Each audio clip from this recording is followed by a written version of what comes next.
সালাম ও শুভেচ্ছা প্রিয় বন্ধুরা। আজকে আপনাদের জন্য নিয়ে এসেছি এমন একটা গল্প যেটা শুনতে শুনতে আপনাদের গা শিউরে উঠবে। একটা মানুষ যে সারা জীবন ট্রাক চালিয়ে সংসার চালিয়েছে, হঠাৎ একদিন তার রাস্তায় দেখা হয়ে যায় এমন একজনের সাথে যে দাবি করে সে এসেছে ভবিষ্যৎ থেকে। শুনতে অবিশ্বাস্য লাগছে, কিন্তু এই গল্পের প্রতিটা মোড়ে লুকিয়ে আছে এমন সব সত্য যেটা একজন মানুষের সারা জীবনের পাপ, ভুল আর অনুশোচনার হিসাব মিলিয়ে দেয়। গল্পের নাম 2 দিনের দুনিয়া। শেষ পর্যন্ত দেখবেন আশা করি। আর হ্যাঁ, ভিডিওটা ভালো লাগলে চ্যানেলটা সাবস্ক্রাইব করে রাখবেন, পাশের বেল আইকনটাও চেপে দেবেন যাতে নতুন গল্প এলেই নোটিফিকেশন পেয়ে যান। তো চলুন শুরু করা যাক।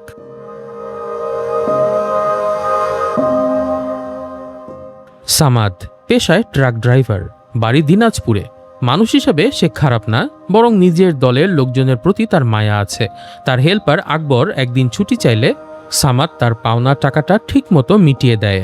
এমনকি মহাজনের কয়েক লক্ষ টাকা পৌঁছে দেবার দায়িত্বও সে আকবরকে দিয়ে দেয়, কারণ রাতের বেলা এত টাকা নিয়ে নিজে চলাফেরা করাটা সে নিরাপদ মনে করে না। সকালে আকবর টাকা নিয়ে রওনা করে তার অসুস্থ মাকে দেখতে। সারা রাত ট্রাক চালিয়ে পরদিন সামাদ পৌঁছালে তাকে মহাজনের টাকাটা বুঝিয়ে দেবে আকবর, এরকমই কথা ছিল। সামাদেরও পরিবার আছে।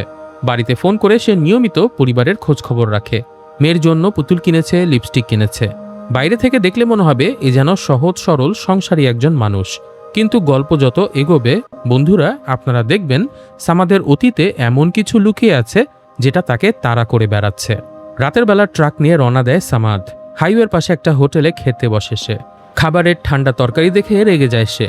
ছোট্ট একটা দৃশ্য, কিন্তু সেখান থেকেই গল্পের আসল মোড় শুরু হয়। খেতে খেতে হঠাৎ সামনে চোখ পড়ে এক বৃদ্ধ লোকের ওপর।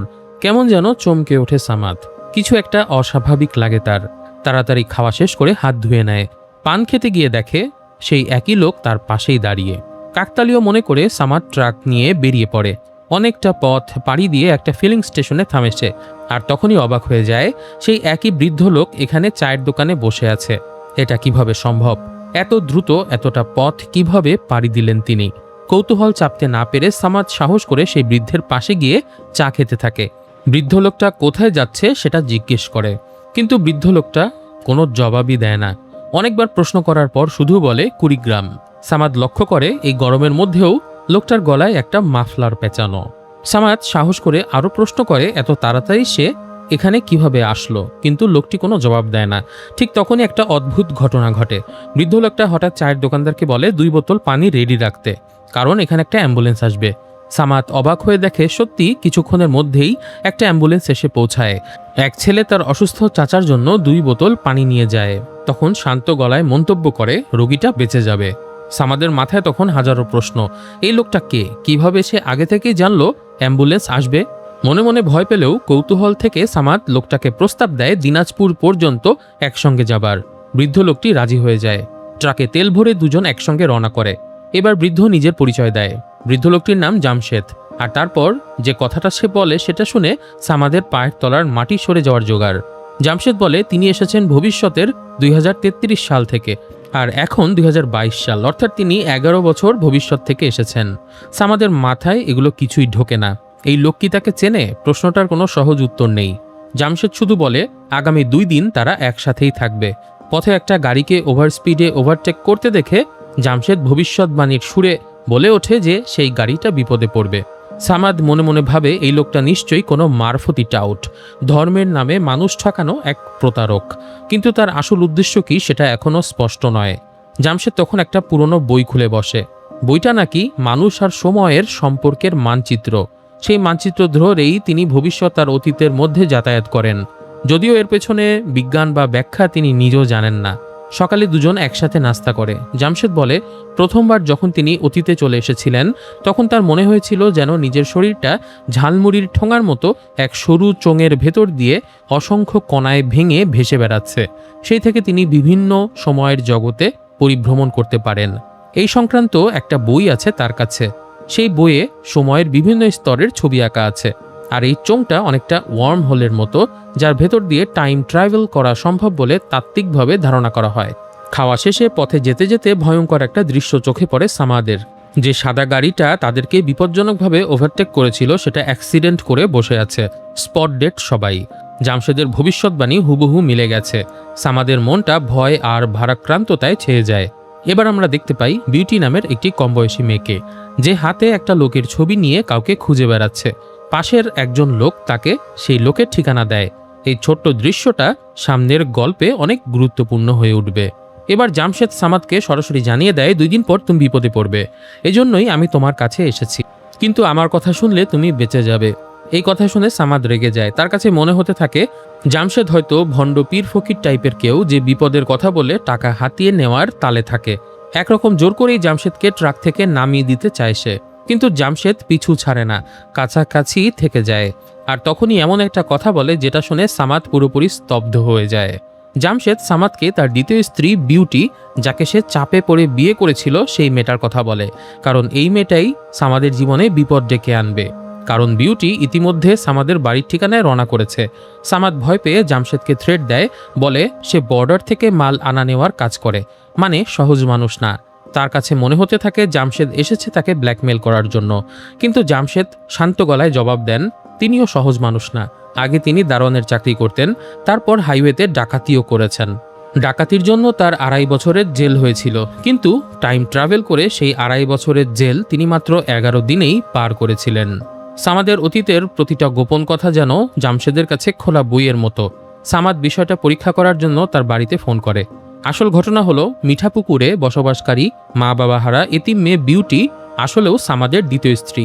বিউটির মামাতো ভাই ট্রাক ড্রাইভার, সেই সূত্র ধরে সামাদ তাদের বাড়িতে যাতায়াত করত। বিউটিকে সামাদ বলেছিল সে অবিবাহিত। একদিন হঠাৎ সামাদ বিউটিকে একা রুমে নিয়ে দরজা বন্ধ করে দেয়। তখন এলাকার লোকজন এসে তাদের বিয়ে পড়িয়ে দিয়েছিল জোর করে। সামাদ গিয়েছিল মজা নিতে, কিন্তু জোর করে বিয়ে করিয়ে দেওয়ায় সে বিউটিকে ঘরে উঠায়নি। 3 বছর ধরে মামার বাসায় থাকার পর বিউটি আর থাকতে না পেরে সামাদের ঠিকানায় চলে এসেছে। তবে বিউটি জানতো না যে সামাদ বিবাহিত। এই পর্যায়ে সামাদের কাছে জামশেদের এই ভবিষ্যৎ বলার ক্ষমতা ভীতিকর বলে মনে হতে থাকে। গল্প এখানেই থেমে থাকে না। সামাদের যে হেল্পার অর্থাৎ আকবর, যার কাছে সামাদ মহাজনের টাকা দিয়েছিল পৌঁছে দেওয়ার জন্য, সেই টাকাটা তখনও মহাজনের কাছে আকবর পৌঁছে দেয়নি। তখন মহাজন ফোন করে সামাদকে গালাগাল করতে থাকে। হেল্পার আকবরের ফোনও বন্ধ। ঠিক সেই সময় পুলিশ সামাদের ট্রাক আটকায়। সামাদ কোনো রকমে সেখান থেকে ছাড়া পায়। জামশেদ পরে জানায় তিনি আগে থেকেই জানতেন এই রাস্তায় পুলিশ থাকবে, কিন্তু তিনি সামাদকে বলেননি, কারণ মানুষের নিয়তিকে এড়ানো যায় না। এদিকে সামাদ দেখতে পায় জামশেদ তার পরিবারের আরও অনেক খুঁটিনাটি বিষয় জানে। সামাদ তার বাবার জমির সব দলিলপত্র নিজের কাছে লুকিয়ে রেখেছে। তার ছোট ভাইয়ের স্ত্রী অনেক অসুস্থ, কিন্তু জমি বিক্রি করতে না পারায় মানবেতর জীবনযাপন করছে। জামশেদ পরামর্শ দেন সামাদ যেন তার ছোট ভাইয়ের জমি জমার হিসাব বুঝিয়ে দেন। এই পর্যায়ে সামাদের মনে হতে থাকে জামশেদকে কি তার ছোট ভাই এসব কথা শিখিয়ে পাঠিয়েছে কিনা। এরই মধ্যে সামাদের মহাজন রেগে যান। 4 লক্ষ টাকা এখনও তার হাতে এসে পৌঁছায়নি। সামাদের ভয় হতে থাকে তার হেল্পার আকবর হয়তো মহাজনের জামানত রাখা সেই 4 লক্ষ টাকা মেরে দিয়েছে। জামশেদ সামাদকে বলে আকবরের বাড়ির ঠিকানায় গিয়ে খোঁজ নিতে। ইতিমধ্যে সামাদের স্ত্রী ফোন করে কান্নাকাটি শুরু করে। স্বামীর দ্বিতীয় বিয়ের কথা শুনে প্রচণ্ড রাগান্বিত হয়ে যায় সামাদের প্রথম স্ত্রী। বিউটি তাকে কাবিননামাও দেখিয়েছে, ফলে তিনি রাগে গজগজ করতে থাকে। সেই সঙ্গে নিজের ভাইদেরকে দিয়ে সামাদকে শায়েস্তা করার হুমকিও দেয়। তবে সামাদের দাবি একটাই, সেটা হলো বিউটির এই পুরো ঘটনাটাই নাকি একটা ষড়যন্ত্র। এদিকে জামশেদকে নিয়ে সামাদ আকবরের বাড়িতে যায়। আকবরের বাড়িতে গিয়ে জানা যায় আকবর রুস্তম নামের এক লোকের সঙ্গে ওঠা বসা করে, কিন্তু এখন বাড়িতে নেই। সামাদরা যখন খাওয়া দাওয়া করছিল ঠিক তখনই আকবর বাড়িতে আসে। সামাদকে দেখেই ভয়ে দৌড় দেয়। সামাদের হাতে তখনও মুরগির রান ধরা। সামাদ ছুটে গিয়ে তাকে ধরে ফেলে। আকবর তখন সত্যিটাই বলে দেয়। 4 লক্ষ টাকার 1 লক্ষ টাকা সে ফেরত দেয়। বাকি 1 লাখ অন্য একজনকে ধার দিয়েছে সে, আর বাকি 2 লাখ রুস্তমের সাথে জুয়া খেলে হেরে বসে আছে। সামাদ, আকবর আর জামশেদ 3 জন মিলে যায় রুস্তমের খোঁজে। রাস্তার মধ্যে জঙ্গলের ভেতরে ট্রাক হঠাৎ নষ্ট হয়ে যায়। প্রায় 2-2.5 ঘন্টা লেগে যায় সেটা ঠিক করতে। সন্ধ্যা নাগাদ তারা পৌঁছায় ক্লাব ঘরে, যেখানে চলে জুয়ার আসর। এদিকে বাড়িতে আরেক নাটক জমে উঠেছে। বিউটির সাথে সামাদের মেয়ের বেশ ভাব হয়ে গেছে, কিন্তু প্রথম স্ত্রী কিছুতেই সতীনকে মানতে রাজি নন। তাই বাধ্য হয়ে বিউটিকে বাড়ির বাইরে ঘুমাতে হয়। আবার আমরা ফিরে আসি ক্লাব ঘরে। রুস্তম স্পষ্ট জানিয়ে দেয় জুয়া খেলে এই টাকা জিততে হবে। জুয়ায় হারানো টাকা ফিরিয়ে দেওয়ার কোনো সিস্টেম নেই, কিন্তু জুয়া খেলে যদি জিততে পারে তাহলে ভিন্ন ব্যাপার। উত্তেজনার এই মুহূর্তে জামশেদ সামাদকে খেলার পরামর্শ দেয়, আর অদ্ভুতভাবে জামশেদের সাহায্যে সামাদ একের পর এক দান জিততে থাকে। কারণ জামশেদ যেন আগে থেকেই জেনে যায় কার হাতে কি কার্ড আছে। রুস্তম বুঝতে পারে এখানে কিছু একটা গোলমাল আছে। জামশেদকে তারা সেখান থেকে বের করে দেয়। ঠিক তখনই সামাদের ছোট ভাই ফোন করে জানায় স্ত্রী অসুস্থ, তাই জমি বিক্রির টাকা দরকার। রাগে ক্ষোভে ঝাড়ি দিয়ে ফোন কেটে দেয় সামাদ। জামশেদকে বের করে দেওয়া হলেও সামাদ জুয়া খেলে একের পর এক জিততে থাকে এবং সেই 4 লক্ষ টাকা ঠিকই উদ্ধার করে নেয়। টাকা জিতে নিয়ে বেরিয়ে আসে সামাদ, কিন্তু বাইরে এসে দেখে তার ট্রাকটাই গায়েব করে দেওয়া হয়েছে। রাগে ফেটে পড়ে সে। জামশেদ তাকে মাথা ঠান্ডা রাখতে বলে। বোঝা যায় রুস্তম আগে থেকে ট্রাকটা সরিয়ে রেখেছিল। সামাদ জামশেদের উপর রেগে যায়। যেহেতু জামশেদ ভবিষ্যৎ দেখতে পারত, তার মানে অবশ্যই সে জানতো যে এখানে আসলে সামাদের ট্রাক চুরি হবে। তারপরও সে কেন তাকে বারণ করেনি। রাগের মাথায় সামাদ রুস্তমের এক লোককে ধরে মারধর শুরু করে। শুরু হয়ে যায় ভয়ঙ্কর মারামারি। ঠিক এই সংঘর্ষের মধ্যেই জামশেদের ঘাড়ে এসে পড়ে ধারালো কোপ। মাফলার খুলে ছিটকে পড়ে যায় মাটিতে। রক্তাক্ত জামশেদকে নিয়ে যাওয়া হয় লতা নামের এক পতিতার বাড়িতে। সেখানে তার সেবা শুশ্রূষা করা হয়। এদিকে বাড়িতে সামাদের স্ত্রী বিউটিকে সকালেই বাড়ি ছেড়ে চলে যেতে বলে। বিউটি প্রতিবাদ করলে বড় স্ত্রী তাকে মারধর করা শুরু করে। এক পর্যায়ে বিউটিরও রাগ উঠে যায় এবং সে সামাদের প্রথম স্ত্রীকে ঘরের ভেতরে ঢুকিয়ে বাইরে থেকে দরজা লাগিয়ে দেয়। এই উত্তেজনার মধ্যেই সামাদের ছোট মেয়ে পুকুর পাড়ে পুতুলকে গোসল করাতে চলে যায়। একটা নিরীহ দৃশ্য, কিন্তু একটু পরেই বোঝা যাবে এটা কতটা গুরুত্বপূর্ণ। যে পতিতার বাড়িতে জামশেদকে নেওয়া হয়েছিল তার নাম ছিল লতা। জানা যায় জামশেদের সাথে লতার আগে থেকেই পরিচয় আছে, আর সেই তাকে সেবা করেছে। আহত অবস্থাতে জামশেদ সামাদকে বলে একটু পরেই তার মোবাইল একটা ফোন আসবে। ঠিক তাই হয়। সামাদের স্ত্রী ফোন করে জানায় তাদের মেয়ে মিলিকে খুঁজে পাওয়া যাচ্ছে না, সে কোথাও আটকা পড়েছে। কথা শেষ হতে না হতেই ফোনের চার্জ শেষ হয়ে যায়। এই মুহূর্তে গল্প ফিরে যায় 7 বছর আগে। ঈদের পরপর রেহানা নামের এক মেয়ে ঢাকার উদ্দেশ্যে রওনা দিয়েছিল। রেহানা কাজ করতে একটা গার্মেন্টসে। মেয়েটা আসলে জামশেদের বোনের মেয়ে ছিল। জামশেদ ছোটবেলা থেকেই তাকে নিজের মেয়ের মতোই পেলে পুষে বড় করেছিল। সেই রাতে বাস না পেয়ে একটা ট্রাকে উঠে বসেছিল রেহানা। ট্রাক ড্রাইভার তাকে বলেছিল সকালে ঢাকায় পৌঁছে দেবে সে। সেই ট্রাক ড্রাইভার আর কেউ ছিল না, সে ছিল এই সামাদ। পরদিন বিকেলে সিরাজগঞ্জ থানা থেকে ফোন আসে জামশেদের কাছে। পুলিশ একটা লাশ পেয়েছে। সেই মেয়েটাকে ধর্ষণ করে হত্যা করা হয়েছিল, আর এই অপরাধের পেছনে ছিল সামাদ নিজেই। এতদিন ধরে এই অপরাধবোধ সামাদের বুকের ভেতরে চাপা ছিল। সেই সত্যিটা এখন সামনে চলে আসে। সামাদ জামশেদের সামনে ভয়ে কাঁপতে থাকে। নিজের করা পাপের কথা মনে করে হু হু করে ওঠে সামাদ। আমরা বুঝতে পারি জামশেদ হয়তো তার ভাগ্নির মর্মান্তিক হত্যাকাণ্ডের প্রতিশোধ নিতেই ভবিষ্যৎ থেকে এখানে এসেছে। কিন্তু ভবিষ্যৎ থেকে এসে সে মানুষের অতীত বদলাতে পারবে না, যতক্ষণ না পর্যন্ত সামাদ নিজেই নিজেকে শাস্তি দেয়। এজন্য জামশেদ ইচ্ছে করে সামাদের বিপদের সময় এসেছে। সে এমন একটা ব্যবস্থা করে যেন সামাদ নিজেই নিজেকে শেষ করতে বাধ্য হয়। এই কঠিন মুহূর্তে জামশেদ তার সেই পুরনো বইটা খুলে দেখায়। বইয়ের পাতায় আঁকা আছে দুটো পথের ছবি। প্রথম ছবিতে মিলিকে ডুবে মারা যেতে দেখা যায়। দ্বিতীয় ছবিতে দেখা যায় জামশেদের ছোট ভাইকে। জামশেদ বলে মিলিকে বাঁচাতে হলে সামাদকে তার ছোট ভাইকে ফোন দিতে হবে। ফোন দিয়ে দলিল কোথায় আছে সেটা বলে দিতে হবে। তারপর তিনি একটা পুরানো বিশ্বাসের গল্প শোনান। ভেহেস্তে নাকি দুটো বৃক্ষ আছে, জ্ঞান বৃক্ষ আর জীবন বৃক্ষ। জ্ঞান বৃক্ষের ফল খেয়েই মানুষ স্বর্গ থেকে বিতাড়িত হয়েছিল, আর জীবন বৃক্ষ তার কর্মফলেরই প্রতীক। জামশেদের 2 হাতে তখন দুটো বাক্স, ভেতরে রাখা পান। একটাতে বিষ মেশানো পান, অন্যটাতে স্বাভাবিক মিষ্টি পান। শর্তটা কঠিন। বিষ মেশানো পানটা খেলে তবেই সামাদ পাবে লতার ঘরের চাবি, আর সেই চাবি দিয়ে দরজা খুলে সে পাবে একটা ফোন, যেই ফোন করে সে জানাতে পারবে তার ছোট ভাইকে তার মেয়ে মিলিকে বাঁচানোর কথা। জীবন বাজি রেখেই এই পরীক্ষা। প্রথমে দ্বিধায় পড়ে সামাদ বিষ ছাড়া পানটাই তুলে নেয়, কিন্তু মেয়ের মুখটা মনে পড়ে যায় তার। শেষ মুহূর্তে সিদ্ধান্ত পাল্টে ফেলে সে, তুলে নেয় বিষ মেশানো পানটাই। নিজের জীবনের চেয়ে মেয়ের জীবন যে তার কাছে বেশি বড়। পান মুখে দেওয়ার পরপরই সামাদ তাকিয়ে দেখে জামশেদ উধাও হয়ে গেছে, কিন্তু ততক্ষণে তার হাতে চলে এসেছে ঘরের চাবি। দরজা খুললে লতা তখন ফোন এগিয়ে দেয় তার দিকে। সামাদ কাপা হাতে ভাইকে ফোন করে জমির দলিলের কথা জানায়, আর সাথে সাথে বলে দেয় পুকুর পাড়ে গিয়ে মিলিকে বাঁচানোর জন্য। ভাই তখনই ছুটে গিয়ে মিলিকে উদ্ধার করে নিয়ে আসে, আর সেই মুহূর্তেই জ্ঞান হারিয়ে ফেলে সামাদ। জ্ঞান ফিরলে সামাদ নিজেকে খুঁজে পায় নিজের ট্রাকের মধ্যেই, একদম সুস্থ। পাশে দাঁড়িয়ে আছে আকবর। আকবর জানায় 2 ধরনের পান নিয়ে এসেছে সে, একটাতে স্পেশাল মশলা মেশানো, অন্যটায় নেই। মহাজনের টাকাটাও ঠিকঠাক বুঝিয়ে দেওয়া হয়েছে তাকে। সামাদ তখনও তার স্মৃতির ঘোর থেকে বের হতে পারেনি। সবকিছু এত বাস্তব ছিল, এটা কি স্বপ্ন নাকি সত্যি সেটাই সে বুঝতে পারে না। আবার তার ট্রাকটা তখন সেই ক্লাবের সামনেই, যেখানে স্বপ্নে তার ট্রাক চুরি হয়েছিল। আবার আকবর পুরো 4 লাখ টাকা সহি সালামতে নিয়ে ফিরে এসেছে।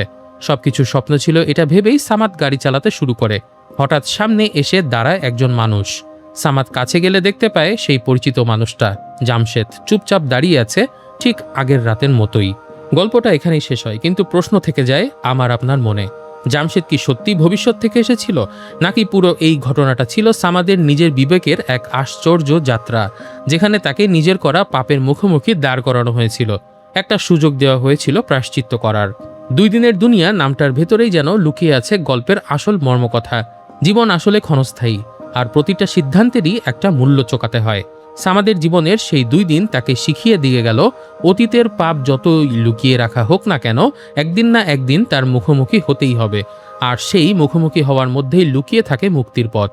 গল্পে জামশেদের সময় ভ্রমণকে যেভাবে বর্ণনা করা হয়েছে, অর্থাৎ শরীর কণায় কণায় ভেঙে চোঙের মধ্য দিয়ে যাওয়া, অনেকটা ওয়ার্ম হোলের মতো, যেটা বিভিন্ন বৈজ্ঞানিক কল্পকাহিনীর একটা চেনা রূপক। কোয়ান্টাম ফিজিক্সের ওয়ার্ম হোল ধারণা থেকে ধার করা ভাষা, কিন্তু কোনো প্রকৃত বৈজ্ঞানিক কাঠামো নেই। লক্ষণীয় ব্যাপার হলো জামশেদ নিজেও এর ব্যাখ্যা জানেন না। এটা গল্পকারের একটা সচেতন কৌশল। বাস্তবে এই ধরনের ভবিষ্যৎ জানা কিন্তু টাইম ট্রাভেলের থেকে বরং অতিপ্রাকৃত বা আধ্যাত্মিক শক্তির লক্ষণই বেশি প্রকাশ করে। গল্পের শেষ দিকে জামশেদ নিজেই একটা ধর্মীয় রূপক টেনে এনেছিল, বেহেশতের জ্ঞান বৃক্ষ ও জীবন বৃক্ষের গল্প। হতে পারে জামশেদকে এখানে কোনো গায়েবী শক্তির প্রতিনিধি রূপে দেখানো হয়েছে, যিনি মানুষকে তার কৃতকর্মের হিসাব বুঝিয়ে দিতে আসেন এবং তওবা বা প্রায়শ্চিত্ত করার সুযোগ করে দেন। কিন্তু জামশেদের অতীত, যেমন তার ডাকাতি করে জেলে যাওয়া, তাকে কোনো পবিত্র চরিত্র বানায় না, বরং তাকে একটা মিশ্র রহস্যময় সত্তা করে তোলে, যে ন্যায় আর প্রতিশোধ দুটোই বহন করছে। গল্পের দ্বিতীয় ব্যাখ্যা হতে পারে যে আসলেও জামশেদ 2033 সাল থেকে এসেছে আর ভাগ্নি রেহানার হত্যার প্রতিশোধ নিয়েছে।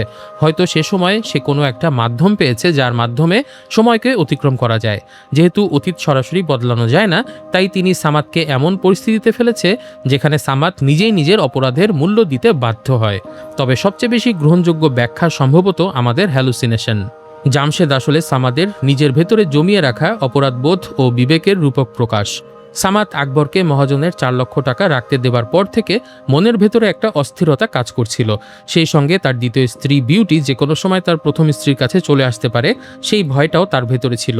এছাড়া নিজের ভাইকে প্রাপ্য জমির দলিল বুঝিয়ে না দেওয়া, 7 বছর আগে রেহানা নামের নিরীহ মেয়েটিকে ধর্ষণ করে হত্যা করা এবং নিজের জুয়া খেলে সব হারানোর অভ্যাস, সবকিছু মিলিয়েই সারা রাত ট্রাক চালিয়ে দিনের বেলা আকবরের বাড়ির সামনের ক্লাব ঘরে ট্রাক দাঁড় করানোর পর হয়তো হ্যালুসিনেশন হয়েছিল সামাদের, কিংবা বলা যায় সে স্বপ্ন দেখেছিল। স্বপ্নে তার সাবকনশিয়াস মাইন্ডের সবচেয়ে গভীরতম ভয়গুলোই ফুটে উঠেছিল। প্রথমে সে মালিকের 4 লক্ষ টাকা হারায়, তারপর হারিয়ে যায় তার ট্রাক, এরপর সে হারাতে থাকে তার আদরের মেয়েকে। এর মধ্য দিয়ে আমাদের জীবনের একটা ফিলোসফিকে দেখানো হয়েছে। সাধারণত টাকা পয়সা হারিয়ে গেলে আমরা খুব বিচলিত হয়ে পড়ি, কিন্তু আসলে টাকা পয়সার মূল্য আমাদের জীবনের তুলনায় অত্যন্ত নগণ্য। হয়তো কিছু টাকা হারানোর বিনিময়ে আমাদের জীবনের ওপর থেকে কোনো একটা বড় ফাড়া কেটে যায়, কিন্তু যতক্ষণ না পর্যন্ত আমাদের বিপদ দীর্ঘায়িত হয়, তার আগ পর্যন্ত আমরা ছোটখাটো বিপদ বা সমস্যা নিয়েই আহাজারি করতে ব্যস্ত থাকি। তবে স্বপ্ন বা কল্পনার এই ব্যাখ্যার দেয়ালে পেরেক ঠুকে দেয় মাঝ রাস্তায় হঠাৎ করে জামশেদ সাহেবের পুনরায় আগমন। হতে পারে জামশেদ সামাদের কল্পনার কোনো চরিত্র, অথবা এমনও হতে পারে আসলেও তার আগের দিন রাতে জামশেদ এসেছিল, সে সামাদকে নিয়ে গিয়েছিল অন্য কোনো এক ইউনিভার্সে। সেই প্যারালাল জগতে জামশেদ সামাদের ওপর প্রতিশোধ নিয়েছে। 2 দিনের সেই দুনিয়ায় সামাদের মৃত্যু হয়েছে, কিন্তু জেগে উঠেছে আবার এই জগতে। এরকম গল্প কিন্তু অনেকই প্রচলিত আছে। আমি ছোটবেলায় একটা গল্প শুনেছিলাম, এক লোক গোসল করতে গিয়ে এক ডুব দেবার পর উঠে দেখে সে সম্পূর্ণ ভিন্ন একটা জগতে ভিন্ন মানুষ হিসাবে জেগে উঠেছে। সেই জগতে তার বিয়ে শাদী হয়, তার পরিবার হয়। তারপর অনেক দিন পর আবারও গোসল করতে গিয়ে ডুব দেবার পর সে ফিরে আসে তার প্রথম জীবনে। এই মহাবিশ্বের রহস্যময় জগতের 1% আমরা হয়তো জানি না, তাই এই রহস্যগুলো আমাদের কাছে বিভ্রান্তিকর হলেও এই সীমাহীন মহাবিশ্বে এরকম ঘটনা ঘটা অসম্ভব বলা যায় না। সিনেমার বিভিন্ন সময়ে বেশ কিছু রূপক সিনও দেখানো হয়, যেমন এক জায়গাতে দেখানো হয় অনেকগুলো ঘড়ি ভেঙে ফেলা হয়েছে, যেটি আসলে সংজ্ঞায়িত করে এমন একটা জগৎকে যেখানে সময়কে নিয়ন্ত্রণ করা যায়, অর্থাৎ সময়ের বাঁধন ভেঙে ফেলা যায়। আবার এক জায়গায় দেখানো হয় জ্যান্ত মাছকে পানির উপরে নিয়ে আসা হয়েছে এবং তারা লাফাচ্ছে। এই fish out of the water সিনটা প্রতিকূল অবস্থায় মানুষের ছটফট করার প্রতীকী রূপ। আসলে আমরা এই পৃথিবীতে সময়ের হাতে বন্দী। আমরা সময়কে থামাতে পারি না, নিয়ন্ত্রণও করতে পারি না। পৃথিবীতে বেঁচে থাকা আমাদের একটা নির্দিষ্ট সময়ের জন্য মাত্র। সময়ের খাতায় কোনো কিছু একবার লিখে ফেললে সেটি মোছার আর কোনো উপায় থাকে না। সময়ের নিয়ন্ত্রণ কেবলমাত্র সৃষ্টিকর্তার কাছে। কোনো মানুষ হয়তো কোনো এক মুহূর্তের জন্য সময়ের এই চাদরের কোনো ফাঁকফোকর আবিষ্কার করতে পারে, আর তার সেই ক্ষমতাই আমাদেরকে করে দেয় অভিভূত। সময়ের কাছে অসহায় মানুষ সব সময় হয়তো জয় করতে চায় সময়ের বাধা, কিন্তু সেটা সম্ভব নয়। কারণ 2 দিনের এই দুনিয়ায় আমরা শুধুমাত্র এসেছি একটা নির্দিষ্ট সময়ের পরীক্ষা দিতে।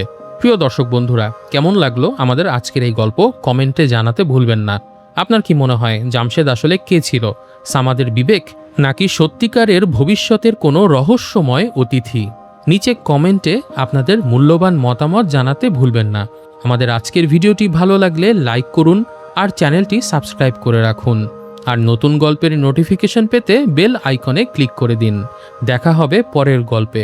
ততক্ষণ ভালো থাকবেন, সুস্থ থাকবেন এই কামনায় আজকের মতো বিদায়।